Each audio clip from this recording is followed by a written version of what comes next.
If there's one monster type in the Monster Hunter series that feels a little bit neglected in my personal opinion, it has to be none other than the Piscine Wyverns. And in my personal opinion, I do believe there is a bit of a Piscine problem when it comes to the Monster Hunter series. Now let's take a look as to what I mean by this. Hey everyone, CornoPinoyX here once again, back with another Monster Hunter video. In today's video, what we are going to be taking a look at are some of the key issues when it comes to the overall design of the Piscine Wyverns in the Monster Hunter series, more specifically when it comes to Monster Hunter World and Iceborne, hence the title, The Piscine Problem.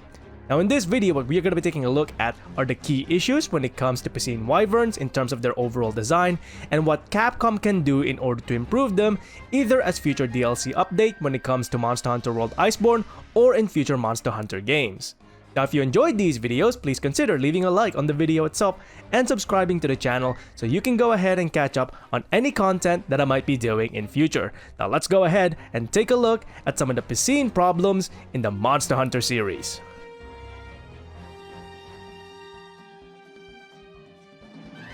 Within this particular subject of Piscine problems, we are going to be taking a look at three core aspects when it comes to the Piscine problem in the Monster Hunter series, and we are going to be taking a look at each and every single one of them within detail in order to understand what it is when it comes to issues regarding Piscine Wyvern design in the Monster Hunter series.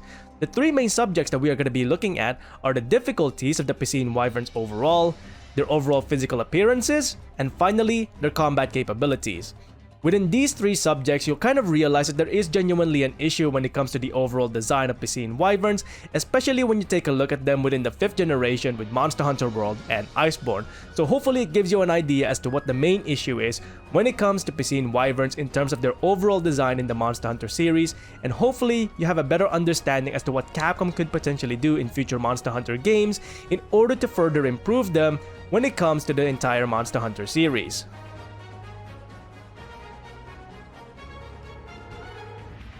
Now to get us started, let's take a look at the first Piscine problem, which is none other than difficulty. Each and every Piscine Wyvern in the Monster Hunter series are either beginner monsters or intermediate monsters. There's no Piscine Wyvern that is considered a true endgame Piscine Wyvern in the entire Monster Hunter series. That includes Monster Hunter World and Iceborne. When it comes to Cephadrome, Duratodus, and Beotodus, these monsters are actually considered to be beginner monsters, with Beotodus being a beginner monster for the Master Rank difficulty. Plesioth and Lavasiot are mid-game monsters, meaning that these are monsters that you would fight in the middle of the game itself in terms of your progression, but you won't really be aiming for these monsters afterwards once you've actually progressed near the end game of the Monster Hunter series. So for the most part, when it comes to Plesioth and Lavasiot, these are considered to be mid-game monsters. So I'm really hoping that in future Monster Hunter games, one of the main things that they improve when it comes to Piscine Wyverns is that they actually give us Piscine Wyverns that could give us a true challenge when it comes to the endgame content, because that's one thing that's lackluster as of right now when it comes to Piscine Wyverns. They don't have a true endgame monster that really represents what a Piscine Wyvern is capable of in the entire Monster Hunter series. You're either being introduced to a beginner type Piscine Wyvern or a mid-game Piscine Wyvern, and that's it.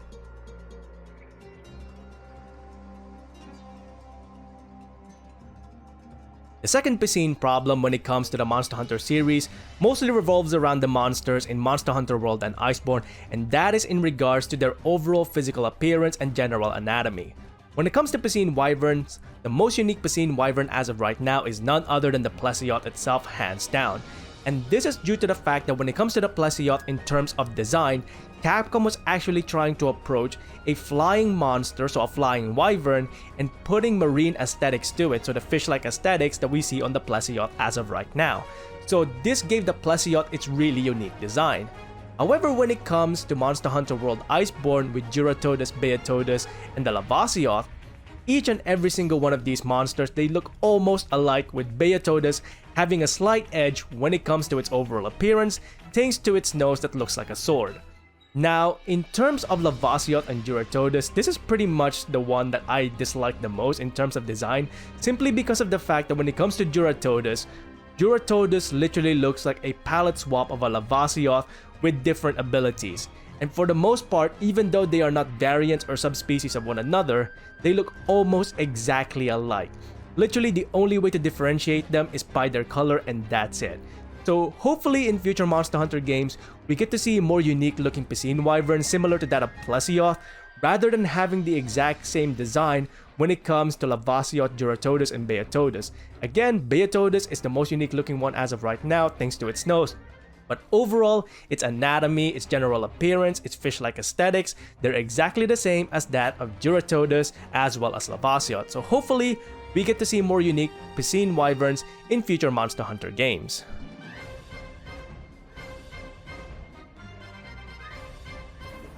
The third and final Piscine problem when it comes to the Monster Hunter series is in regards to the combat capabilities of Piscine Wyverns, especially in the 5th generation games with Monster Hunter World and Iceborne. Now, in this particular case scenario, because we don't know the capabilities of Plesioth as well as Cephadrome as of yet, if they were available in Monster Hunter World or Iceborne, I'm not going to be including them specifically for this reason. So, in this case scenario, Plesioth and Cephadrome are still running on 4th generation capabilities. We don't know how much they would evolve in 5th generation, so I'm not going to include them. They got lucky this time. Now when it comes to Lavasioth, Duratodus, and Beotodus, this is where we have a big problem, and the biggest problem here is the overusage of the exact same attack patterns between these three monsters. Each of these monsters have the exact same attack patterns when it comes to diving into the element that they swim in and diving towards hunters. And alongside this, Duratodus as well as the Lavasioth also have the exact same spinning attack patterns. The only real difference in this particular case scenario is the elemental capabilities of the Duratodus and Lavasioth. Beotodus does get its own unique attack moves based on its unique sword-shaped nose, but for the most part, that unique part of the Beotodus itself is very lackluster in how Capcom added it, meaning that it relied mostly on the diving attacks that it shared with Duratodus and Lavasioth. Now, it's safe to say that Capcom are reusing the exact same skeletons between these three monsters. However, not only did they use the exact same skeletons, they reused the exact same animations, which is really disappointing because they could have had some really unique combat capabilities, but Capcom simply copied and pasted Lavasioth's moveset into Duratodus and parts of it on Beotodus. Now, it's obvious that Capcom themselves are using the exact same skeleton. However, when you take a look at some of the other monsters in the game as of right now, especially when you take a look at Elder Dragons as of right now are using the exact same skeletons when it comes to Velkhana, Kushala Daora, Teostra, Lunastra, and so on. These monsters have the exact same skeletons, but their attack patterns are unique to one another. They might reuse the same animation once or twice every now and then, but for the most part they have their own unique attack patterns to them that make them separate from one another. This is not the case scenario when it comes to the Piscine Wyverns, and that is a big issue in my personal opinion as well, because it doesn't make each of these monsters feel unique to one another. They just feel like they're the exact same monster with a different element to them. Now in future Monster Hunter games, I'm hoping that this is no longer going to be the case, and I'm hoping that Capcom does improve upon creating unique animations and attack patterns for other Piscine Wyverns in future Monster Hunter games. Now I highly doubt that they're going to be able to do this in Monster Hunter World and Iceborne as of right now, but I am hoping in future Monster Hunter games they do what they did with the Elder Dragons, in that rather than just copying and pasting the exact same animation between monsters, they actually animate these to be unique to the monster themselves. So yes, sometimes they do share the exact same attack patterns when it comes to Elder Dragons in terms of animation, but for the most part, there's a lot of other unique animations that Elder Dragons can do that make them really unique to the other Elder Dragons, and I'm hoping that's also going to be the case when it comes to future Piscine Wyverns in the Monster Hunter series. Now that is pretty much it for this video, covering the problems when it comes to Piscine Wyverns in the Monster Hunter series. Are there any other problems that you may have seen within the Piscine Wyverns themselves in terms of their overall design, or are there any other monsters that suffer from the exact same situations as Piscine Wyverns when it comes to the Monster Hunter series? Let us know in the comments below if there's any other problems with Piscine Wyverns that you see that I haven't mentioned as of yet, or if there's any other monster types that you think suffer from the exact same issues as the Piscine Wyverns. Now that is pretty much it for me for this video. If you enjoyed these videos, please consider leaving a like on the video itself and subscribing to the channel, as well as hitting that bell icon so you can go ahead and catch up on any future Monster Hunter content that I might be doing, or any other games that I might be playing in future. Until then, I hope you enjoyed this video. Thanks very much for watching, and I'll see you next time. Onward and upward.